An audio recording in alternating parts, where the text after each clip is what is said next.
하시느라고 박수를 놓쳐주셨을 뿐이 있습니다. 여러분, 환경, 요즘 친환경적이어야 돼요.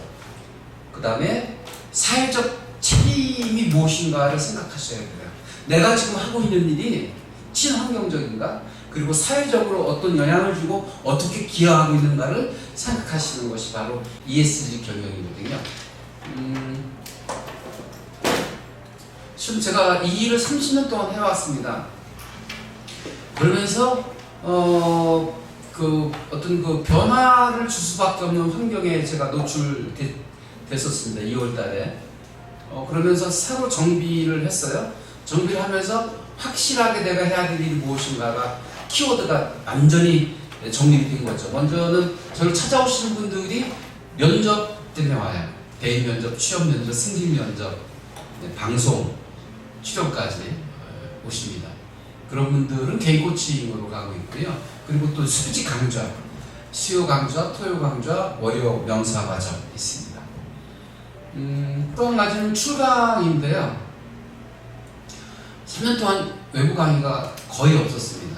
요즘 이제 조금씩 오고 있고, 한남대 쪽에서도 지금 교섭 중에 있고, 또 다음 주 화요일 날은 홍성경찰서를 가야 됩니다. 네.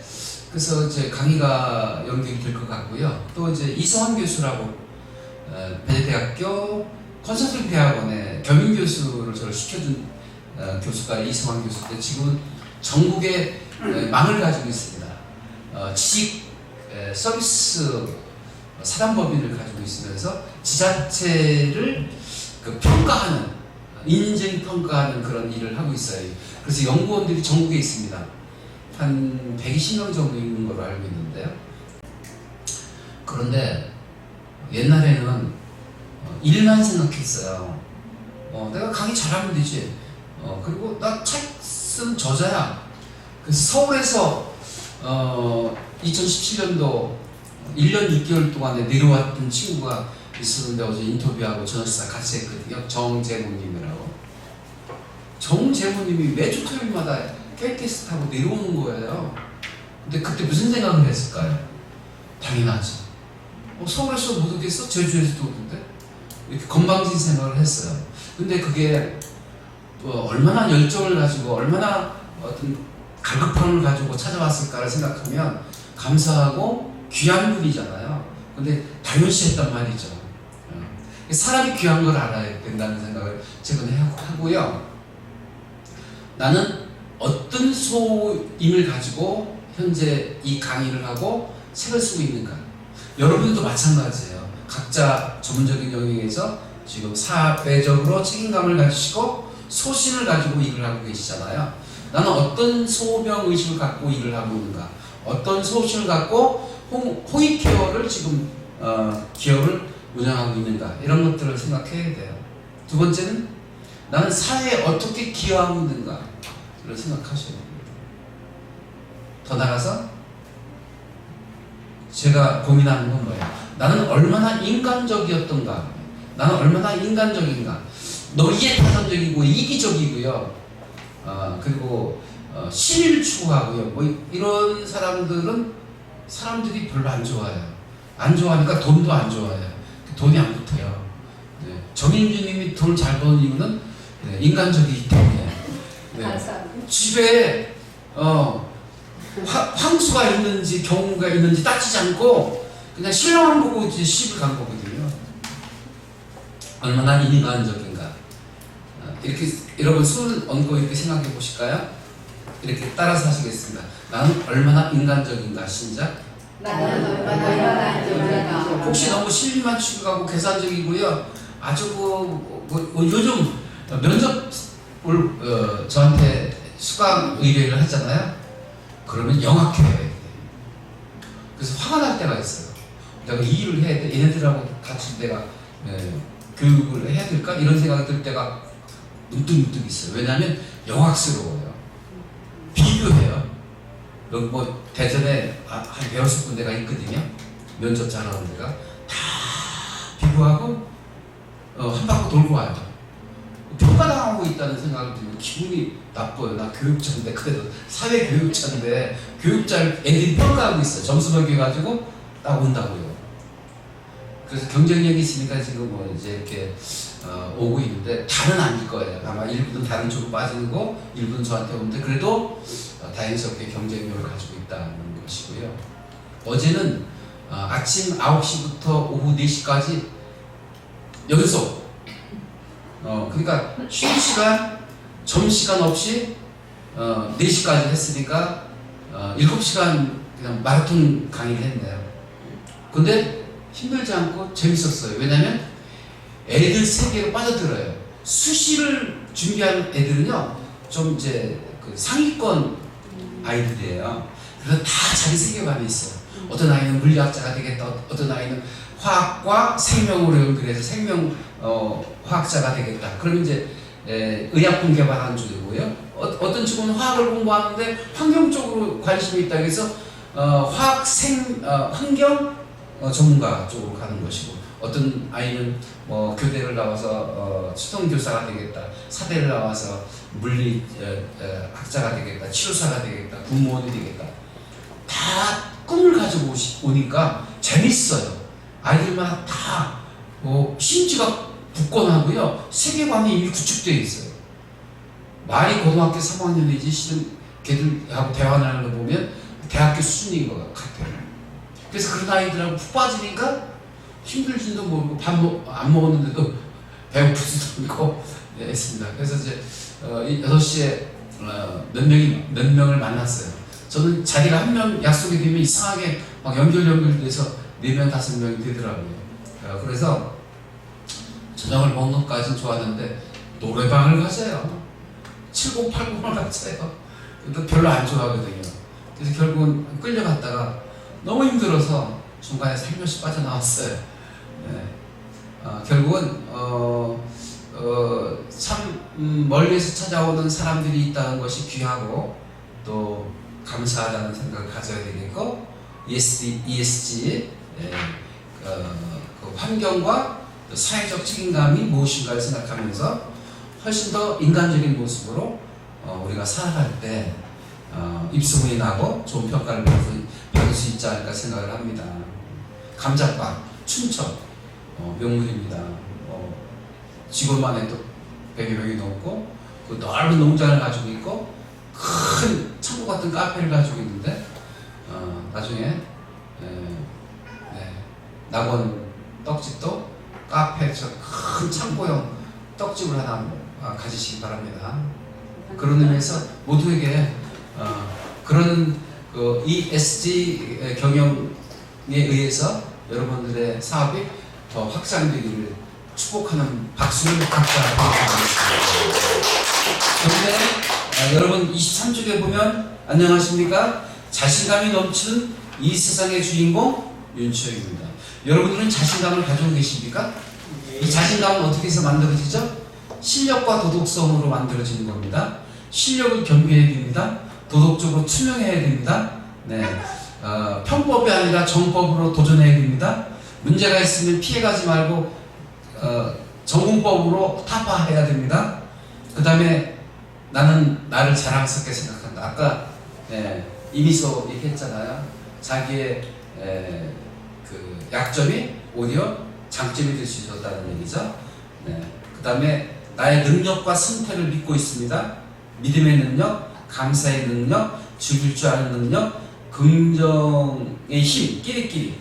여기 제가 강의하는데 죄송합니다. 여러분들에게 힘을 부여할 수 있는 게 두 가지가 있습니다. 한 가지는 토설을 통해서 여러분 스스로 치유받고 해결하고 문제를 해결이 됩니다. 스트레스 해소가 됩니다.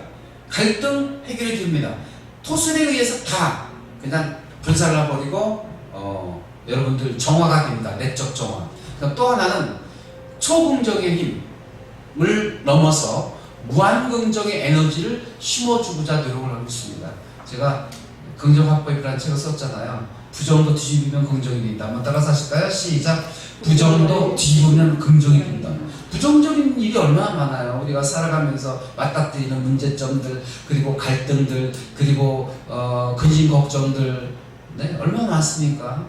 근데 그것조차도 뒤집어 보니까 미소처럼 그게 장점이 되고 나한테 삶의 어떤 자극이 될 수 있는 요소가 된다는 것입니다.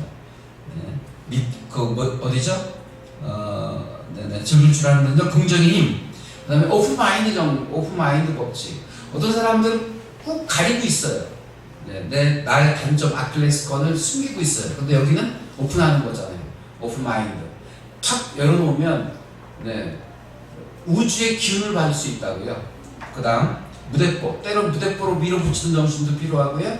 그 다음에 목표, 확실한 비전이 있어야 되고요. 그 다음에 나만의 정체성, 그리고 반복의 효과, 그 다음에 자동 성공 메커니즘이라고 합니다. 따라서 하실까요? 자동 성공 메커니즘. 시작. 자동 성공 메커니즘. 스스로 성공할 수밖에 없는 어떤 메커니즘을 만드셔야 되는데 그게 제가 말씀드렸죠. 뭐죠? 단어. 리추얼. 따라합니다. 리추얼. 작은 행동들을 반복하면 잠재력 속에 영향을 미쳐서 그것이 현실로 이루어지는 그런 리추얼을 통해서 자동 성공 메커니즘을 만들 수 있겠습니다. 그 다음에 도일시 효과. 나의 성공이 다른 이의 꿈이 됩니다. 와, 이게 이제 존경하는 리더예요. 나의 성공이 다른 이의 꿈이 됩니다. 얼마나 멋있어요. 이게 이 세상에 태어난 보람이지 않을까요? 일단 명사과정을 한 번 더 수강을 하면서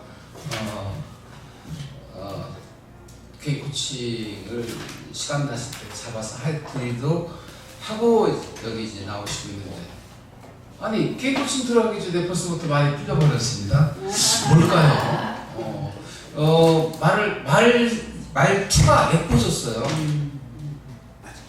아까 나레이션이라는 얘기가 나올 정도예요. 나레이터 다운 그런 건데 말투가 예뻐지면서 말을 신중하게 하시는 것 같아요.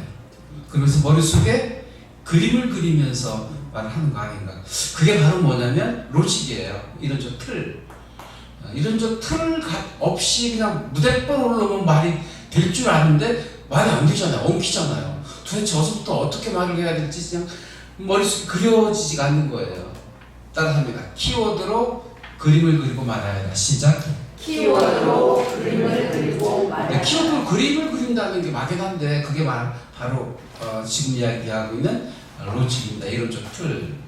여기서 오늘 성공의 DNA를 만들어가는데 12가지 키워드가 있잖아요. 감사의 능력, 또 자동 성공 메커니즘, 등등 12가지를 정리해 놨잖아요. 그 중에서 여러분들이 다 못 쓰고 한 3가지, 4가지 정도 쓰셨는데 그게 이런 좀 틀이에요. 윤영님도 이 넘기면서 그다음 뭘 가지고 얘기하지? 이게 비빌 언덕이잖아요. 비빌 언덕이 생긴 거예요. 그러니까 막연하게 앞에 나오면 말이 될 줄 알았는데 막상 나오니까 팍 막혀버리잖아요. 근데 이제 여러분들은 그것을 해결하는 방법이 로직을 가지고 올라와서 비비는 거잖아요. 언덕배기에서 비비면 말이 아주 재미있게 맛깔스럽게 되는 거예요. 자, 그래서 이제 로직을 만들어서 푸는 방법 여러분들이 이제 하셨고, 이제 언제 어디서나 로직만 가지고 가면 돼요. 다음 주 이제 홍성 경찰서 강의인데 2시간이잖아요. 120분 강의잖아요. 근데 아무것도 안 가지고 강의하거든요. 왜냐면 머릿속에 로직이 다 들어있는 거예요. 보세요. 강의 주제가 행복한 소통과 감동 화법이잖아요. 그럼 키워드가 4개가 있어요. 행복이라는 게 도대체 뭐지? 소통을 통해서 행복을 만들어가는 거거든요. 행복의 조건은 많은데 그 중에 하나가 소통을 통한 행복이잖아요.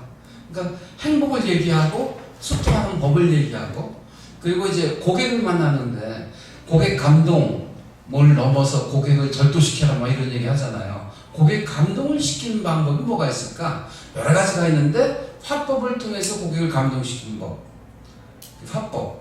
그러니까 키워드 4가지를 그냥 이렇게 풀어가면 그 강의가 되는 거고, 또 내용이 자동으로 그림을 그리듯 그냥 그림을 그려가지고 전달하게 하는 것이죠. 그래서 여러분들이 어떤 스피치를 준비하거나 강의를 준비하거나 아니면 다음 주에 식사를 하는데 행사장에서 인사말 하시게 되는데 그것도 머릿속에 로직을 그려놓고 그 로직을 하나하나 조목조목 풀어가면 논리적인 말, 마음에 그린 대로 말이 되는 그런 스피치를 할 수 있다고 생각합니다. 여기 유일하게 마이크가 낮아가지고 뽑으려고 하시는데 아주 조금 불안했어요. 자세, 태도도 굉장히 중요해요.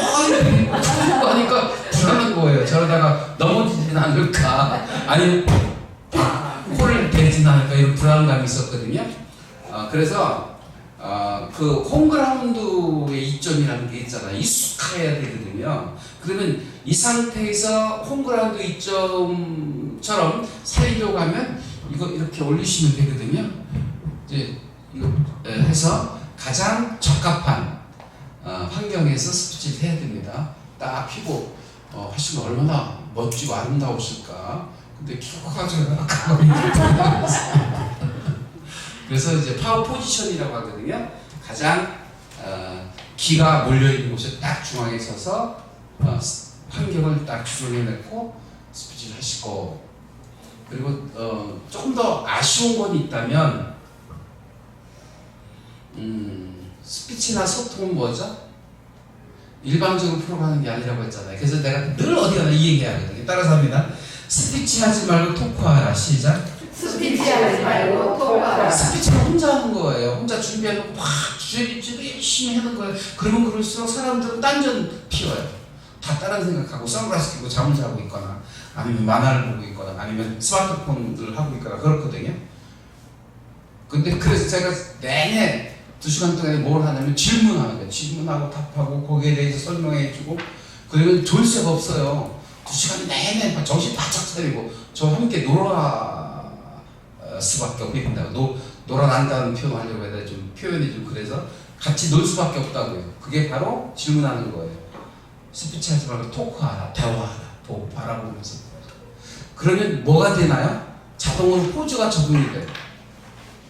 그래서 여러분들이 아직은 포즈가 쓰여지지 않고 있는데, 포즈를 쓰는 방법은 아이 컨택하고 물어보고 답변하고 같이 공유하고 가치를 공유한다는 얘기를 우리 안상규 변호사님께서 세무사님께서 해주셨는데, 가치를 공유하려면 질문하고 대답하고 같이 생각하고, 그게 토크예요. 자, 오늘 결론은 포즈를 쓰면서 아이 컨택을 하면서 대화를 하려고 하면 스피치 하지 말고 토크하라. 한번 따라서 하시겠습니다. 시작! 스피치 하지 말고 토크하라. 고생하셨습니다. 여러분이 무지하게 좋아하셨습니다.